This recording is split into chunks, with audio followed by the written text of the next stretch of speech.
Amaroula. Je reprends Amaroula. J'espère qu'on va avancer jusqu'à la Mishnah. Amaroula. Dafnem Bet Amoud Bet en bas, dans le dernier tiers de la page. Kola parasha kula mashma motzi miyad mashma ou mashma mimela. C'est-à-dire, comme on a expliqué hier, il y a des psukim dans la Torah, quand tu vois un texte dans la Torah comme Para Aduma, par exemple. Le texte, on prend le texte de Para Aduma qui est classique, qui est long. Dans ce texte, tu vas avoir beaucoup de halachot. On va avoir la halacha qu'il faut l'égorger spécialement, qu'il faut la dépecer d'une manière spéciale, qu'il faut la brûler d'une manière spéciale, qu'il faut ramasser sa cendre, qu'il faut prendre de la terre du Mishkan et qu'il faut mettre avec la cendre, qu'il faut prendre de l'eau kadosh, qu'il faut asperger, que l'homme qui asperge, il est impur, que la personne sur qui on a aspergé, le soir, il va au mikvé, il est tahor. Maintenant, dans toutes ces halachot, il y a des halachot qui sont cachères pour tout le monde, il y a des halachot qu'on cachère la femme et pas un enfant, il y a des halachot que l'enfant, il est cachère et pas la femme, etc. Alors, le texte, il est obligé, il est censé à me faire découvrir chaque fois par des mots. Ne crois pas que la règle que tu as vue avant, elle continue maintenant. Ça s'appelle motzi. Ça veut dire il veut exclure de ce que tu as étudié. Il est obligé de te faire des mots qui vont te faire dire ah, c'est pas comme ça, ah, c'est pas comme ça, ah, c'est pas comme ça. Et il y a des textes dans la Torah que tu continues avec le texte, c'est-à-dire quand tu continues, le texte il continue. Il continue comme la règle de Pessah, etc. Il continue, il n'y a pas de halachot à exclure. On parle. Alors, justement, où là, il a dit que le texte de la para Aduma, Kol la parasha kula, tu peux dire toute la parasha, mashma, motzi, miyad mashma, ou mashma mimela. Il y a des choses dans cette parasha un peu comme ça, un peu comme ça. Elle n'est pas entièrement une halakha. Il va expliquer, regardez. Alors, on va lire rapidement, on va voir qu'est-ce qu'il apprend de chaque texte, qu'est-ce qu'il y a à apprendre. Il y a des contestations, il y a des débats. Untatem ota el Elazar à Cohen. Ota le Elazar velo le Dorot. Il faut la donner à Elazar à Cohen. Qu'est-ce qu'il apprend? Ota, Dafka El, à Elazar. Par contre, dans les autres générations, ce n'est pas le bras droit du Cohen Gadol, l'adjoint. Ça peut être un Cohen idiote, peut-être. Ça peut être un Cohen Gadol, comme on voit qu'il y a un débat tout de suite entre deux Tanaïm. Ika de Amre les Dorot, des Cohen Gadol. Il y a des qui disent que toutes les générations, quand on arrivera à faire une vache rousse, qui c'est qui doit faire la vache rousse? Uniquement le Kohen Gadol. Il y en a l'autre qui dit non, be Kohen idiot. Les Dorot, be Kohen idiot. Bishlam a demandé à moi, be Kohen, les Dorot, be Kohen idiot. Celui qui dit que pour les Dorot, c'est be Kohen idiot. Je comprends. Donc la paracha, c'est motzi. Ça veut dire que ça va exclure de cette règle que tu pensais qu'il fallait que ce soit que l'adjoint du Kohen Gadol. Et maintenant, on te dit même un Kohen plus simple, les Dorot. Je comprends. Et là, les mandé Amar, les Dorot, be Kohen Gadol, celui qui a dit que toutes les générations, ce sera un Kohen Gadol qui fera cette paradouma, d'où lui, il a besoin d'inclure un Kohen Gadol, puisque là, c'est pas un Kohen Gadol, là, c'est Elazar. Le Kohen Gadol, c'est Aaron. Il veut ajouter plus fort encore que ce qui est écrit dans la paracha. Minalan. Alors lui, il fait une juxtaposition. Gamar Choka, Miyoma Kippourim, de la même manière que Kippour, c'est écrit Chokat Olam. Et dans la para, Vaïtazot Lachem le Chokat Olam aussi. Choka, comme que Kippour. Tous les travaux de Kippour se font uniquement par le Kohen Gadol. Ainsi, tous les travaux de Para Aduma se font par le Kohen Gadol. Ok. Veotzi Ota. Donc ça, c'est confirmé. Confirmé. D'après cet avis. Il y a un débat. Mais comment on étudie le texte? Il a justifié sa position. La halakha, Rambam, il a tranché que les Dorot, la vache rousse, elle n'est pas obligée de se faire par un Kohen Gadol. Par un Kohen idiote. Il peut égorger. Pas la besoin d'un Kohen Gadol. Et c'est évident. Tu sais pourquoi? Parce que un Choka, il ne sait pas que non, parce que déjà, si par exemple le Beth Amikdash il est détruit, il n'y a pas de Kohen Gadol. Oui. Mais il peut y avoir un Kohen idiote qui s'est gardé en pureté. À l'époque des Tanaïm, ils avaient un peu de cendre. Ils avaient de la cendre qui leur est restée. La Gemara a dit, il y avait Korban Pessah encore, et on sait qu'il y a. Ils avaient le sang de Paranouma. Hein? Ils avaient? Les Tanaïm? Oui, parce qu'il y avait au Galilée, ils ont réparti la cendre de la Paradouma. Il y avait des petits tribunaux. Il y avait Sanhedrin Gedola à Jérusalem et Sanhedrin Ketana éparpillé. Il y avait dans le sud du pays, dans le nord du pays, dans le centre, un homme qui veut se purifier, c'est pas logique qu'un homme qui habite au Golan, il va monter jusqu'à Jérusalem pour se purifier. Et quoi, il ne va pas rencontrer des gens en route, où il va aller manger, où il va s'asseoir. Donc il y avait dans chaque ville. Alors, même quand les Romains, ils ont gardé, il y avait la cendre de la vache rousse qui a été gardée pendant 800 ans, secret. Maintenant, elle a... Surtout qu'ils n'avaient pas besoin de tuer une autre, puisqu'ils peuvent la remélanger. Ouais, ils mettaient très peu. Très peu. Une vache, ça correspond à... Ce qui était plus dur, c'est de trouver le tahor pour asperger. Pour incinérer, que Dieu préserve un homme, ça correspond à 50 kilos de braise. Pour incinérer un corps, un homme. Une vache qui fait 700 kilos, tu as besoin de multiplier par 7, 350, 400 kilos de bois pour la rendre cendre. En cendre. Il faut qu'elle soit de la cendre. Et après, tu ramasses la cendre que tu ramasses. Mais tu ramasses aussi la cendre du bois, non? Hein? Tu ramasses aussi la cendre du bois, que pas de la para. Non. Si le Oui, bois alors on consume. prend. Ça devait correspondre. Il y avait une grosse quantité de cendre. Il y avait une grosse quantité. En plus, après, tu mets peu de cendre dans de l'eau et toute l'eau, elle est kadosh. Il n'y a pas un chiot. Mais il le faisait où, par exemple, s'il n'y avait pas le bétaminage? Non. Une esplanade? Une esplanade. Ils annonçaient, par exemple, tel jour, vous allez venir tous à la place de la mairie. Il va venir un Cohen, il va vous asperger. Gratuitement. Oui. Oui.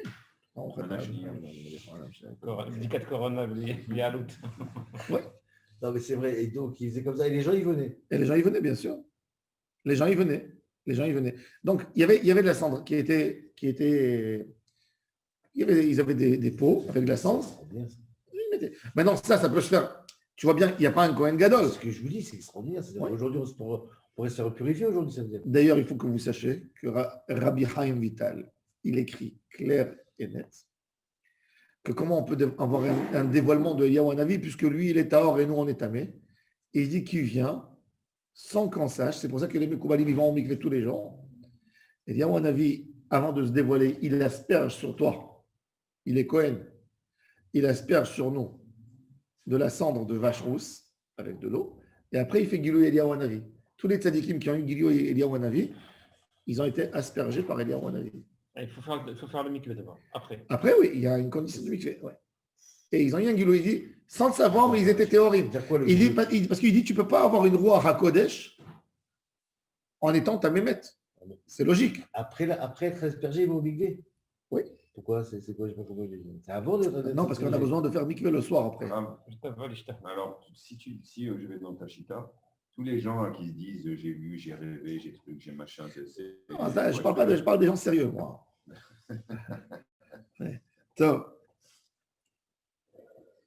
Alors, il dit alors, Veotiota, maintenant Veotiota, il faut prendre la vache rousse. Il y a une autre halakha.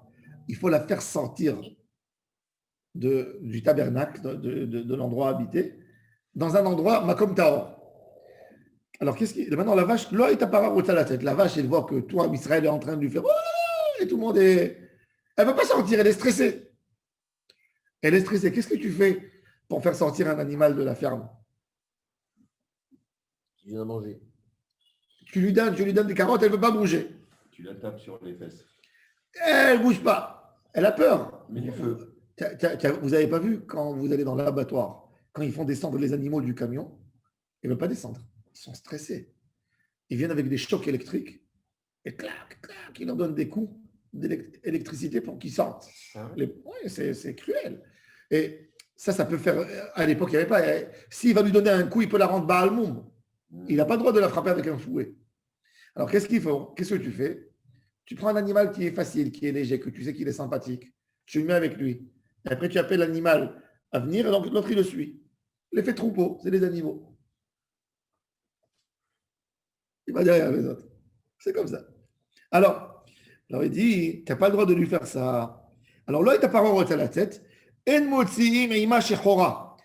peux pas sortir avec elle une vache noire. Une vache normale. Shelo yomru. Shechora shachatu. On ne dise pas, ils ont égorgé, pas la vache rousse. Ils ont égorgé l'autre. quelqu'un qui va raconter ça. ואין מוציאים עם האדומה שלא יאמרו שתיים שחטו. Et on n'a pas le droit non plus de faire sortir avec elle une autre vache rousse. Pour qu'on ne dise pas qu'on a égorgé 2 vaches rousses. Il est où le problème d'égorger 2 vaches rousses? Oui, j'allais vous le dire. La Gemara pose la question. Rabbi Omer. Au contraire. Pourquoi? Parce que d'après la Torah, Rashi nous dit Kaimalan, chez Kol Melachot Anaesot Ima Poslotota. Kol Aosek Bepara Mitrila Varatsov Poslinota Bimlacha. Ça veut dire, dès qu'on a commencé l'histoire de la vache rousse, on a égorgé. Si tu touches, tu fais une autre action, à part cette action, tu as rendu Pasoul toute la para. C'est-à-dire, depuis le début jusqu'à la fin, je suis qu'avec elle, dans son Inyan à elle de la para. D'accord, mais si c'est un autre shochet qui vient juste derrière, qui le fait. Il y a une autre kavana, il y a ici une autre. Vesharat Ishtaor, on parle d'un homme qui est là pour surveiller une seule chose. Alors, pour ne pas qu'on dise. Alors, Rabbi Omer, Lomina Shemouze, et la Mishum Sheneemar, Ota Levada. Rabbi, il dit, ben, mettre l'argument de Pinchas. Il dit non, parce que c'est écrit Ota. Ota, ça veut dire Ota Levada, une seule vache. Ok. Mais Tanakama active Ota. Mantanakama, c'est qui Tanakama? Rabbi Shimon, il dit Darish Tamadikra. Lui, il a expliqué. Ça veut dire, Rabbi, il a dit, c'est pas pour une question de Kavana ou pas Kavana. C'est écrit Ota. Et Tanakama, il dit, non, pas de vache rousse. Pour ne pas qu'on dise, pas de vache noire, pour ne pas qu'on dise ça, pas de vache. Alors Rabbi Shimon te dit, moi j'ai le droit de commenter le texte. Pourquoi moi j'ai le droit de mettre ma logique tant que ma logique elle ne gêne personne. J'ai le droit d'expliquer. Mais l'Ota, on a déjà pris autre chose de Ota. Oh, qu'est-ce qu'on a appris? Oh, non, Veotzi Ota, c'est pas écrit. Venatan Ota, Veshachat Ota, Veotzi Ota. On est dans la dracha de Veotzi, pas dans la dracha de Vesha. Alors la Gemara dit, alors, quelle est la nafkamina entre Rabbi et Rabbi Shimon? Est-ce que j'ai le droit à... Excusez-moi, c'est quoi nafkamina? Qu'est-ce qui sort de l'histoire? Nafka, il sort. Qu'est-ce qui est en quoi? Tu donnes 2 explications. Non, les explications, elles ont l'air qu'elles ne changent pas. Si. Est-ce que j'ai le droit de faire sortir un animal qui n'est pas caché avec la vache pour faire dépêcher de sortir? Je lui mettrai un âne avec elle dans la ferme, dans l'endroit où elle est. Et quand l'âne va sortir, elle aussi, elle va sortir. L'âne, tout le monde sait qu'on n'égorge pas un âne. D'accord? Une vache, les gens ils peuvent se tromper. Un âne, personne qui va se tromper. Alors, il dit Ika benayu de apik hamor baada putanakama, c'est moutard. Parce qu'il n'y a pas Shema Yomru. Il n'y a pas la raison qu'ils vont dire. Et pour Rébi, c'est Assor, parce que c'est écrit Ota, elle seule, et pas quelqu'un d'autre. Ok. Même Gimel Amoud Aleph, première ligne en haut. Veshachat Ota. Qu'est-ce qu'on apprend du mot Veshachat Ota? Shelo Yishrot Acheret Ima, on a expliqué. On n'a pas le droit d'égorger un autre animal avec elle. Les Fanav, si vous vous souvenez, il y avait un débat entre Rav et Shmuel avant, qu'on avait vu la feuille avant. Rav, il a dit Shelo Yassiach Da'atom Imena, ne pas penser sur une autre pensée. Les Shmuel, pour Shmuel, Shiye Zar Shochet, mais Lazar Oe. Même un étranger, il peut égorger, et Lazare, il surveille. Ok. Velakar. Alors, c'est intéressant. C'est-à-dire que, maintenant, le ridouche de Roula, dans notre sujet, qu'il y a un texte qui exclut, et ça veut dire qu'il veut exclure, ça sera uniquement selon Shmuel et pas selon Rav. Puisque le lien du Esachadat, on l'apprend déjà avant. Velakar et Lazar Kohen Midama Be'etzbaro. La Gemara maintenant il pose une question. Shmuel, il a dit que même un étranger, il peut égorger la vache rousse. Alors qu'est-ce que la Torah nous dit? Velakar et Lazar Kohen Midama Be'etzbaro. C'est quoi l'étranger? C'est-à-dire Israël. Ah, ok. Maintenant, ça vient confirmer que Shira Bézard. Alors, il a fait, justement, du fait que la Torah, elle a dit qu'après que tu as égorgé l'animal, il y a Elazar qui vient, qui s'approche et qui prend le sang pour l'asperger, et le sang de la vache rousse avant de la brûler. Velakar Elazar Kohen Midama Be'etzbaro, ça veut confirmer la règle que quoi? Qu'avant, c'était moutard pour un étranger. Et maintenant, ça revient chez Elazar. Mais pour Rav, que de toute façon, c'est Elazar qui doit égorger. Alors, quel est le ridouche? Velakach Elazar Kohen midama be'etzba'o. Il était déjà avant, il a égorgé, lui avant. Pourquoi veux-tu que ça s'arrête après? Si égorgé, c'est la plus petite étape de la vache. Il interdit dans un Israël et il te dit il faut que ça soit le Kohen et il faut que ça soit Segen. Alors, l'étape après, tu veux que ça soit un étranger. Alors, pourquoi la Torah a besoin de dire Velakach Elazar? Alors, regardez. Velakach Elazar Kohen midama be'etzba'o lishmuel le'adure le'elazar le'rav. Alors, qu'est-ce que Rav fait? Les Rav avaient mirout achar mirout, ve'en mirout achar mirout, et là les Rabot, de afilu kohen idiot. Oh, maintenant une règle. On sait, quand la Torah elle vient te dire un chidouche, un mot en plus, ça s'appelle riboui. Oui. En riboui, ou quand maintenant, c'est écrit velakar, venatan, veshachat, c'est pas écrit qui? Quand tu dis venatan, qui c'est venatan? Tout le monde. Veshachat, tout le monde. Quand je dis Elazar, c'est mirout, c'est que Elazar et pas quelqu'un d'autre. Quand je confirme un nom, quand je dis amène un café, il y a 10 personnes. Je n'ai pas dit qui, tout le monde peut amener. Mais quand je dis Réhouven, amène-moi un café, je veux que Réhouven et pas les autres. Alors, c'est exactement ça. Il y a ici Elazar, c'est mirout. Alors, il te dit, il y a un premier mirout qu'il a dit Rav. C'est que Elazar, c'est que Elazar à Cohen et personne d'autre. Après, encore une fois, le Elazar, c'est un deuxième mirout. On a une règle.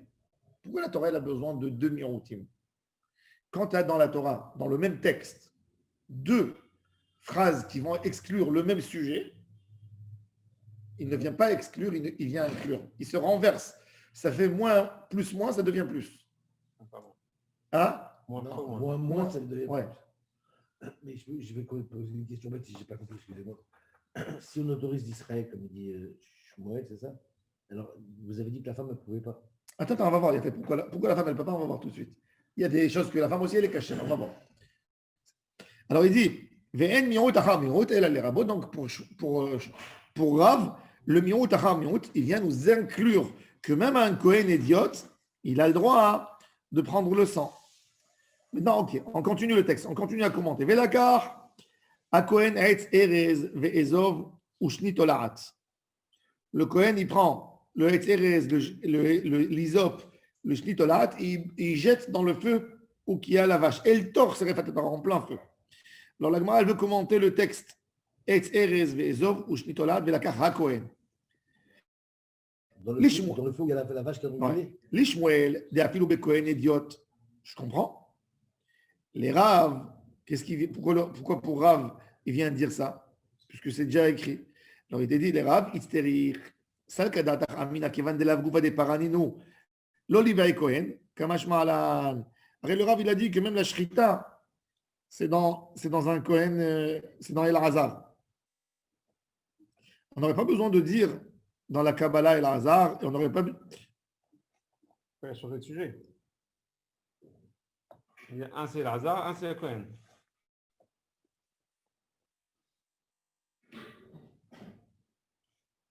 Non, Rav, excusez-moi. Maintenant, on suit le raisonnement de Oula. Oula, il a dit maintenant que chaque texte, il faut faire attention. Est-ce qu'il vient inclure ou exclure? Est-ce qu'il veut. Maintenant, Rav, qu'est-ce qu'il a dit Rav avant? Il a dit qu'après, avec le sang, si vous avez vu, on a vu le chidouche de Rav, que en mirout, achar mirout, et là les rabot, a fait le Kohen idiot. Donc si on est dans le Kohen idiot, pourquoi la Torah elle a besoin de dire Velakar ha Kohen? Continue Velakar. Pourquoi tu as besoin de redire Kohen? Pour dire Kohen idiot. Qu'est-ce que je fais selon Rav? Selon Shmuel, je comprends. Mais selon Rav, ça ne marche pas. Alors les Shmuel, il te dit Afilou be Kohen idiot, c'est bon. Mais les Rav, il a déjà appris ça. Itzterir, salkadat hamina, qui vend de la goufa des paraninu.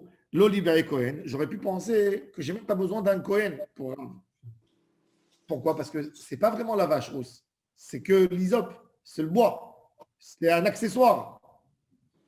Comment est-ce qu'on traduit hystérir, s'il vous plaît? On a besoin de tsarir en hébreu. Oui, d'accord. Merci. Les rabots, au départ, il a dit les rabots Gam Ishzar. Ah ben oui, puisque Rav, il a été déjà mérabé le Cohen, il a dit que même un Cohen idiot, c'est caché. Alors pourquoi j'ai besoin de dire Velakar ha Cohen? Alors Rav, il te dit que ce Velakar ha Cohen, il vient exclure en fait. Qu'est-ce qu'il vient exclure? Il vient exclure le Israël. J'aurais pu. Alors, je lui dis, mais maintenant que le Israël, il est exclu, qu'est-ce que tu me racontes? Non, le Israël, il n'est pas exclu dans le raisonnement. Tu sais pourquoi? Les rabotes, Parce que c'est pas la vache. C'est pas la vache. plus que ça. Quand je touche pas la vache, c'est que l'hysope, la pourpre et le bois que je jette dans le feu. C'est peut-être même un étranger, même un Israël, il est cachère. Ah, mais la kacha Kohen, il faut que ce soit un Kohen. Ça, c'est le chidouche selon Rav. Kamash malan.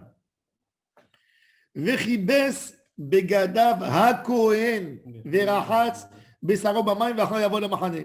C'est quoi vechibes begadav ha-Kohen? Alors, il te dit, on aurait pu dire encore une fois vechibes begadav. Je sais qu'on parle du Kohen. C'est-à-dire que quoi?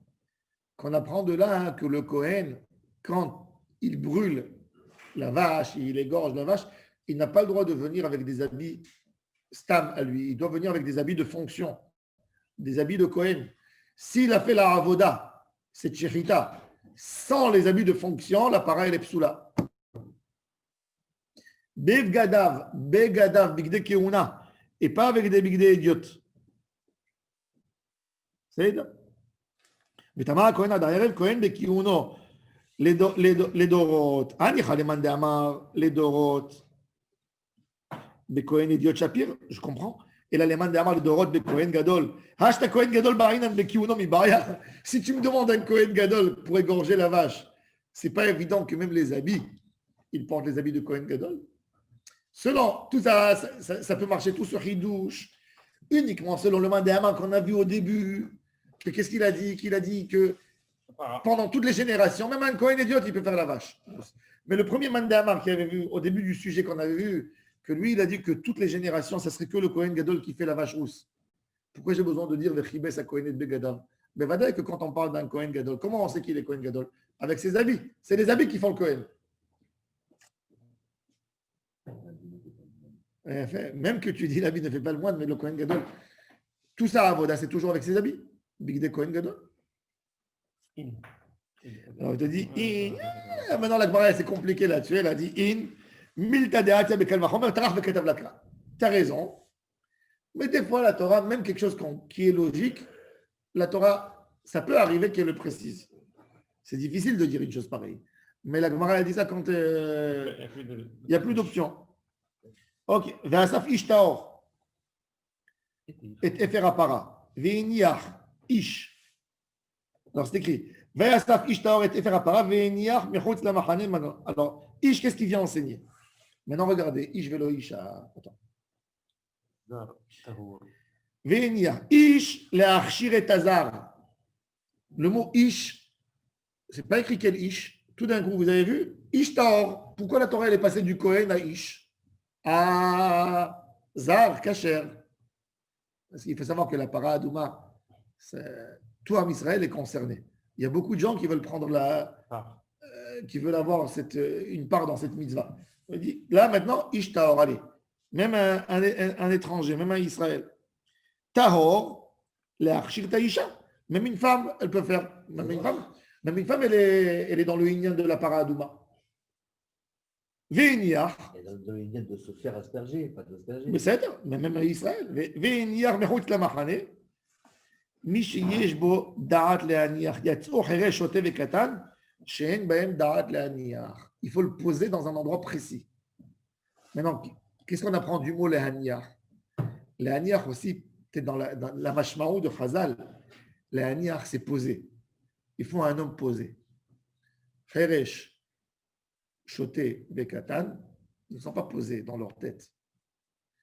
Et quand tu lui dis, va, ça veut dire quand tu donnes à quelqu'un une mission, si tu as besoin de le surveiller, qu'il est parti le mettre dans l'endroit, ça veut dire qu'il a un problème, il n'est pas cachère. Khayrech, Choté, Bekatan, ils peuvent faire ce que tu leur dis. Mais comme, normalement, toujours, quand tu leur donnes une mission, tu vas voir est-ce qu'ils ont fait ce qu'ils ont fait. Donc, c'est plus Véniar. C'est plus Véniar. Nanatam. Akol ksherin le kadesh. Il y a une Mishnah qui nous dit, voilà, une Mishnah dans ma Masechet Para. Akol ksherin le kadesh. Chutz mecheresh. Shoté vekatan. Rabbi Yehuda. Marchir bekatan. Lui, il dit que katan, c'est kasher. Il dit cheresh, shoté, tu as raison, non. Mais un katan, c'est bon. ou possède et il rend pas soul qui? Une isha ou un androgène ou androgynos. Ah, quel rapport? Tu as inclus Katan et tu as exclu isha. Pourquoi une isha elle a plus de darat que Katan? Pourquoi tu l'as exclu du texte? Comment il a exclu? On va voir comment il a cherché dans le mot pour exclure la femme et l'androgène. Maïta Madera Banan, Chachamim, qu'est-ce qu'ils ont dit? Eux, ils ont autorisé le Katan. Dirtiv, Vela Kehon. Parce que regardez qu'est-ce qui est écrit. Vela Kehon, le Tamé, Merafar, Serefat Tachata. Tout d'un coup, on est passé de Ve'asaf Ishtaor, Ve'iniach, du langage du singulier, à Vela Kehon. Vela Kehon, c'est au pluriel. Vela Kehon, le Tamé, Merafar, Serefat Tachata, Venadan Alavayim Chaim. Là, on ramasse la cendre, on veut la mettre dans l'eau pour faire le mélange. Alors, pourquoi c'est écrit Velakirou au pluriel? Pourquoi c'est pas écrit au singulier Velakar? Parce que c'est les cendres. Non. Alors, il aurait dit Merafarim. Les cendres, c'est une autre chose. Mais le geste de prendre, il est écrit au pluriel et pas au singulier. Que tout le monde peut prendre. Tout le monde y a fait. Alors, il te dit, je vais inclure Choté et Katan, je comprends qu'il y a un problème. Mais Velakron, Choté, je comprends. Ferré, je comprends. Mais Katan, non, je l'inclus. Ça, c'est Chachamim. Velakeron, au pluriel. Mais à part Srifat Achatat. Han et dépasse les larba, c'est fa. Passe les larba qui douchent. Et pourquoi Ferré et Choté, il veut les exclure quand même? Parce que Vadaï, ils n'ont pas de marassé. Comme ils n'ont pas de kavana. Ils ne peuvent pas avoir un marassé. Mais un Katan, il peut avoir un marassé. Alors il dit Hanar dépasse les larba, sifa. Passe les larba qui douchent. Hanar d'archirer larba, c'est fa. Archirer l'ach, mais qui douche. Et Rabbi Yehuda, il dit, non. Il dit, qui c'est que tu veux inclure? Que Katan, Nahon. Donc, ce n'est pas Velakron, c'est Velakar. Il n'y a que un que tu veux inclure, d'après vous. Il n'y a que Katan. Il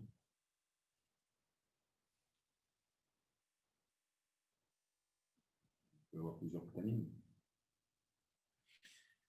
Alors, il dit, Imken le Makra. Bon, alors il dit, Maï Velakro. Pardon, alors. Oui, il inclut.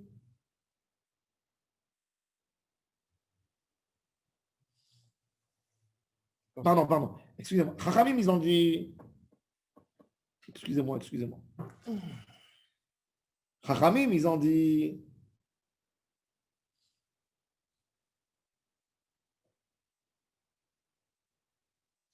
Que le. Tnan, je reprends. Tnan. Akol Shirin Nekadesh Chutz Mechera Shote Vekatan. Rabbi Yehuda Marchir Vekatan ou Posel Beisha ou Bandroginos. C'est-à-dire le Akol Shirin Nekadesh, il est venu autoriser tout le monde pour le kiddush à maïm. Ça veut dire mettre la cendre dans l'eau et purifier l'eau. Sauf Mechera Shote Vekatan. Ça, c'est Chachamim. Rabbi Yehuda, il est venu dire non, Katan, il est kasher. Isha et Androginos, c'est pas seul. Mais Akol Shirin de Chachamim, ça veut inclure la femme. Chachamim, ils ont inclus la femme. Rabbi Yehuda, il a exclu la femme et l'androgène et il a autorisé le petit. Maïta Madera Banan. Alors il dit Velakro l'étamé merafar srefat achatat. Velakro, c'est quoi? Avant, c'était Ishtaor. Tout d'un coup, tu ajoutes Velakro, même une femme. Parce qu'on était dans Ishtaor, dans Asaf Ishtaor. Pourquoi tout d'un coup, tu aurais dû dire que Velakar, puisque tu parles du Ishtaor? Tu n'as plus besoin d'un miot, puisqu'il y a déjà un ribouille de Ishtaor.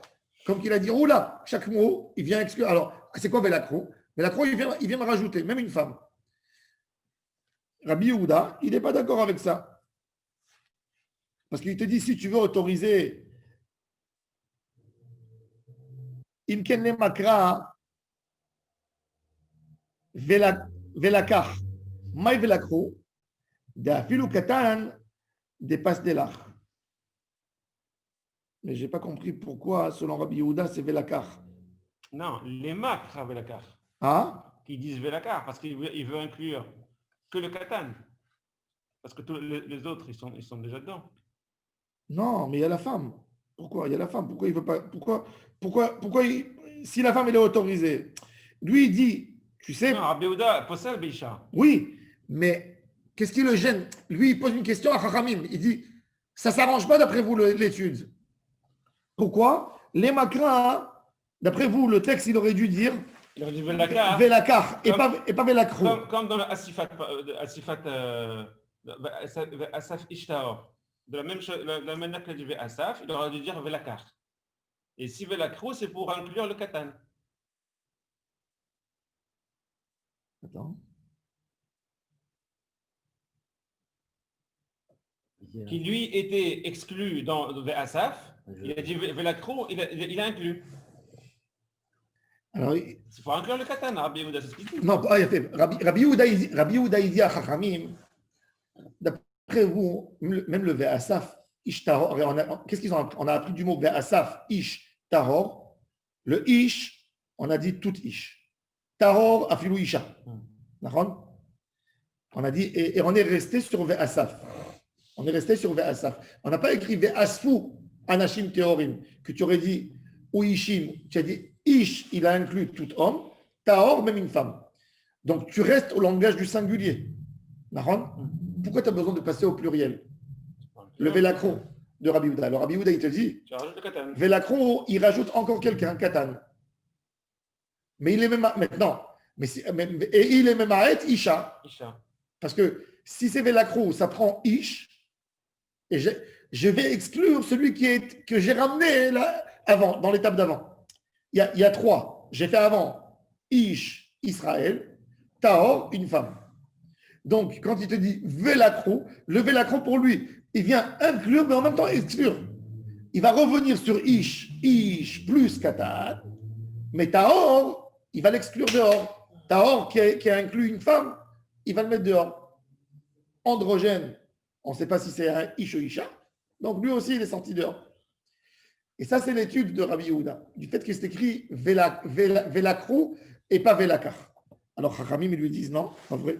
Nous, on n'est pas d'accord avec toi, parce que qu'est-ce qu'ils Chachamim font du Velakro? Ils étudient quelque chose d'autre. Regarde.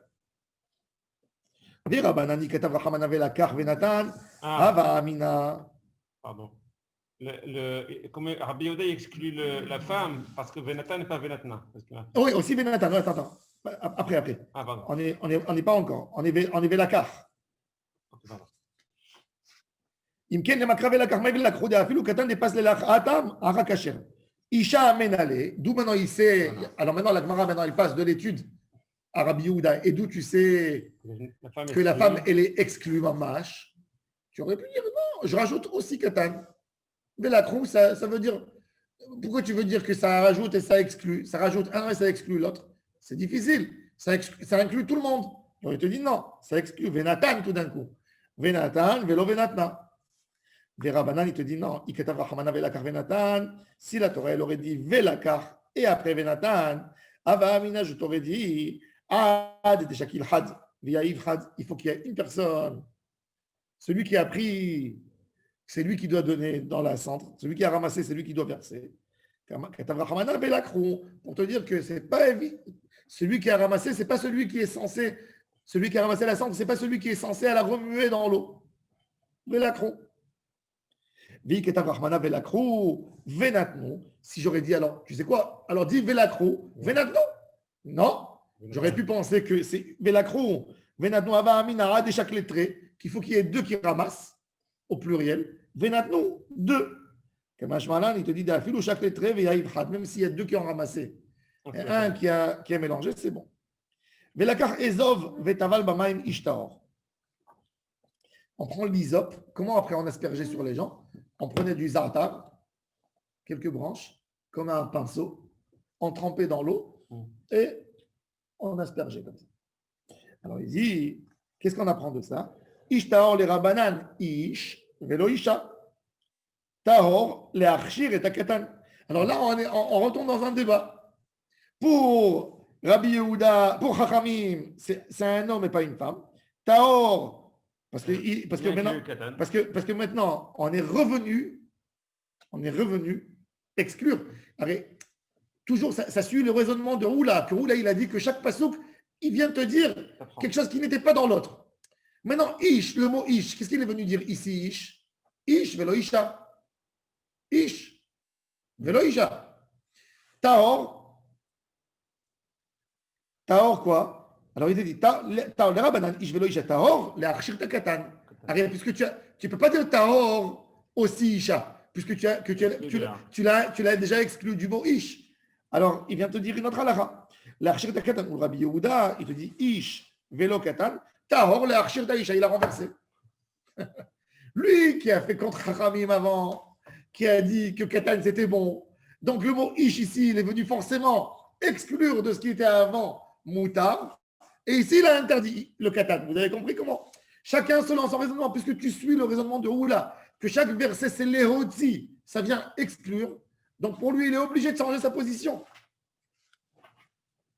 Ou les Rabbi Yehuda, Ish Velo Katan Tahor, les Archir Taïcha. Métivé, on pose une question, pas vrai? Il y a une braïta. À Kol Kshirin Leazot, tout le monde est cachère pour asperger l'eau. Chutz mitumtum, veandroginos, veisha. C'est quoi mon tum-tum? Tumtum, c'est. Alors, androgène, c'est celui qui a les deux simanim. Tumtum, c'est celui qui est couvert. On ne sait pas qu'est-ce qu'il est. Il a une peau. Il a une peau. Androgène, il y a les deux. On ne sait pas ce qu'il est. C'est lui qui décide qu'est-ce qu'il veut être après. Normalement. Et tumtum, c'est qu'il est couvert. Il est né, il est lisse. Il n'y a pas le membre qui sort et il est couvert avec une peau. Ah, ça existe. Bien sûr. Alors, ils coupent et ils font sortir. À l'époque, ils ne savaient pas le faire. C'est-à-dire, il y a des tum-tum chez Nikra. À l'époque, le pauvre, un homme qui naissait comme aujourd'hui, dans les hôpitaux, ça arrive. Ils naissent comme ça, un par quelques milliers. Qu'est-ce qu'ils font à l'hôpital? Tout de suite, ils opèrent et ils le rendent homme. Ils cousent en bas et c'est fini. Mais à l'époque, si tu le déchirais, il mourait. Il ne savait pas opérer. Un tum-tum, c'est forcément un homme? Non. Un tum-tum, ça peut être. Si. Pourquoi? Parce que quand en fait, son membre, il est à l'intérieur. Il s'est développé à l'intérieur au lieu de se développer à l'extérieur. C'est que c'est pas ouvert. Hein? Ça va être aussi une... Non. Non. Aujourd'hui, je crois que c'est. Il faut chercher. Mais tum-tum, il y a deux. Il y a celui que les membres elles sont dans leur apparence et l'autre qui est couvert. Moi, quand j'avais étudié ce sujet, je me rappelle, j'avais posé la question à un médecin. D'ailleurs, Charlie va nous le confirmer. Ah, tu peux. Bon. Et en fait, il est couvert. Il y a une peau qui couvre.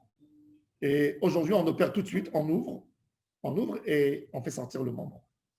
À l'époque, il n'avait pas la technique. Chachamim, il savait, mais ça veut dire que c'était impraticable. Ça veut dire, dans son physique, il ressemble à une femme. Il ne ressemble pas à un homme. C'est un homme, il ne peut pas s'accoupler, il ne peut rien faire. Et il n'avait pas il savait, Chachamim, en théorie, qu'il fallait déchirer. Au niveau des chromosomes, c'est quoi? Non, au niveau des chromosomes, c'est un homme.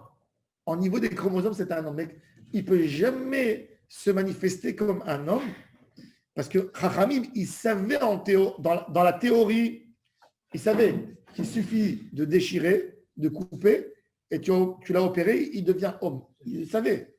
Mais dans la pratique, c'était impraticable par rapport à l'opération. Il mourrait tout. S'il lui faisait ça, il mourrait. Il n'avait pas de manière pour coudre mais il savait dans la théorie qu'il fallait couper. Mais comme cet homme, il est différent de tous les hommes, alors certainement qu'il y avait aussi, comme son membre, il était à l'intérieur, et il y avait certainement les hormones, il ne sortait pas, donc il ne se développait pas comme un homme. Mais il savait que c'est maîtrisable. Il disait, Tum Janikra, tu peux vérifier. Des fois, il pouvait, ces gens, ces malheureux, les pauvres, ils se blessaient parce qu'ils étaient sans identité. Tu comprends? Alors bon. Alors, à Kolcherin, un enfant qui est arrivé à l'âge de 9 ans, par exemple, et la femme est laide, Velo Palig Rabbi Yehuda. Et dans ça, Rabbi Yehuda, il ne s'oppose pas. Alors la Gemara elle répond une réponse, Amar Abaye, même qui s'est pas opposé, qui va de Amar Mor, Mashma Motzi Miyad ou Mashma Mimela, on est obligé de dire que Rabbi Yehuda ici oppose même dans ça. Bon, la Gemara maintenant elle continue.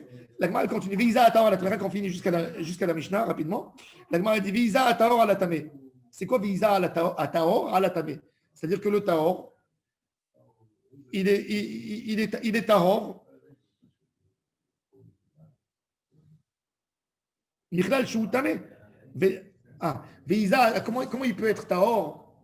Ça veut dire au niveau du Tamé. Visa, il a reçu l'eau, il est impur normalement. Comment tu l'appelles Tahor? Si lui, du moment où il touche l'eau. Avant qu'il le fasse. Non, mais du moment où il touche, il est plus tahor puisqu'il doit aller au mikvé normalement. Lui aussi. Alors comment tu dis Veïza tahor à la tamé? Alors il te dit que même un tvoulium, un homme qui a besoin d'aller au mikvé, que dans sa définition il est tamé. Il est tahor par rapport à la vache rousse. Ça veut dire qu'il peut asperger sur un tamémet. Il y a une différence entre un tamé qui va le soir au mikvé, il a aspergé sur un monsieur. Donc lui déjà, qu'est-ce qu'il est devenu? Tamé. Maintenant il asperge sur le deuxième, sur le troisième, sur le quatrième, sur le cinquième. Alors en ce moment il est tamé. Donc il te dit, il est tahor plus que l'autre. T'as compris? L'autre il est tamémet. Et lui, le ketvoulium. Alors, il s'appelle encore Veïza, il peut s'appeler Veïza Tahor à la Tamé. Amar Abasi. Maintenant, la Gemara raconte que quand on étudiait ce chidouche, rien qu'on finit ça, Amar Rabbi Assi c'était un des sages de Tibériade, qui a vu Rabbi Yochanan de Rish Lakish Bepara, Lomas Kemina, Ela Kemai de Masik Ta'alami Bekarba. Il dit que quand Rabbi Yochanan et Rish Lakish, c'était les plus grands Amoraïm d'Eretz Israël, ils n'arrivaient pas à résoudre cette paracha de Para Adouma, ou Motzi, ou Mashma Dileel. Ça veut dire qu'ils ont voulu, ils ont essayé de la combiner et d'arranger tout, de pousser toute l'étude, que chaque mot, il exclut du mot d'avant. Ils n'ont pas réussi. Parce qu'ils sont restés avec des bugs. Et ils ont essayé de faire tout, de la lire comme si rien qu'elle ajoute, mais pas qu'elle exclut de quelque chose d'avant. Et ils n'ont pas réussi. Il dit, ça ressemble exactement à un renard qui a faim et qui va dans un champ qui est labouré, que toute la terre elle a été renversée. Il n'a même pas trouvé un fruit pour manger. Cette braïta, elle est très compliquée. Elle te dit que ce qu'on te dit, c'est très, ça pousse et ça revient, ça pousse. Et ça... On n'a pas réussi à la mettre, donc on est obligé de dire, on est obligé d'arriver à la conséquence qu'il a dit, oh là, qu'il y a des textes comme ça et il y a des textes comme ça. C'est pas tout dans la même, tu vas pas tout dans le même raisonnement. Tu es obligé. Je voulais dire ce que dit Shlomo Amelech. Il a fait moi de voir. C'est l'histoire de Paradouma. Même Shlomo Amelech, il a dit, j'ai pas compris, j'ai pas réussi à étudier le sod du Paradouma. Il dit Rabbi Nachman de Breslev que la Paradouma, le sens de la para, c'est tu es obligé de ne pas savoir. Ça veut dire c'est quoi tu parce que l'impureté, elle vient de la question. Ça, c'est intéressant. Là, on est sur le Casper. Mais justement, il te dit la condition de pureté, c'est le manque du savoir. Ça veut dire la pureté d'esprit d'un homme, c'est qu'il dit je suis pas complet. Tu pourrais jamais. Il te dit ça, c'est le sod de la tahara. Le sod de la pureté, c'est le manque de savoir. Ça veut dire c'est que tu viens et tu te rabaisses quelque part par rapport à Kadosh Baruch. Parce que même un Kohen Gadol, il devient impur quand il touche. Ce sod, quand quelqu'un il voit un fauteur devant lui. C'est un des sujets les plus complexes, enfin moi que j'ai vu depuis que. Mais imagine-toi, voilà, il y a quelqu'un qui vient chez le Rav. Il pose une question. Il dit Rav, j'ai fait une avéra. Alors il te dit, oh Rav, ne crois pas que c'est toi qui le purifie. Toi aussi, il n'y a pas un homme qui peut se dire, c'est moi qui purifie l'autre. Et c'est une idée, c'est une vraie pensée, parce que le Kohen Gadol, imagine-toi, le Kohen, il est en train d'asperger sur les gens, il dit, ah, vous êtes des impurs, moi je suis pur, et j'ai la capacité de vous purifier. La Torah lui dit, monsieur, toi aussi tu es impur. Ça veut dire, tous devant Akadosh Baruch Hu, on n'est rien. Et pourquoi il y a la kavana qu'une Isha, elle ne peut pas le faire? Hein?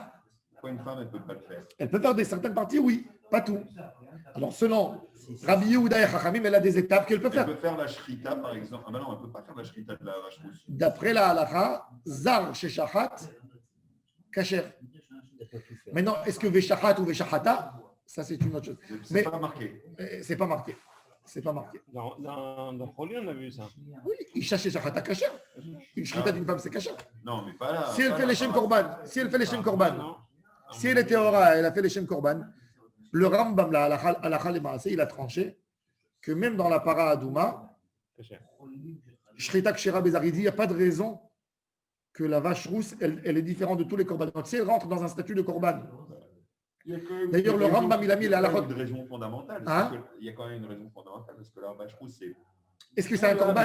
Est-ce que c'est un korban? Est-ce que c'est pas un korban? Le korban, il est. C'est pour ça que ça a amené nos sages à développer un débat là-dessus, justement. Est-ce que tu considères la vache rousse comme korban? Si c'est un korban, c'est kasher. Mais si ce n'est pas un korban, comme tu dis, c'est un sujet de Ham Israël, c'est plus un korban. Si c'est plus un korban, elle a un autre statut. Alors c'est peut-être le Kohen Gadol. C'est pour ça qu'il a dit Elazar. Et après, dans toutes les générations, ça sera que le Kohen Gadol, parce que là, c'est une description de la Torah. Mais encore une fois, tout ça, c'est le débat. Dans le doute, on va te marmer, je pense. Oui, mais c'est bon. Béroïta. Mais le Rambam, il a été pour ça que Zar Kacher dans Paradora. Intéressant. Yom Tov.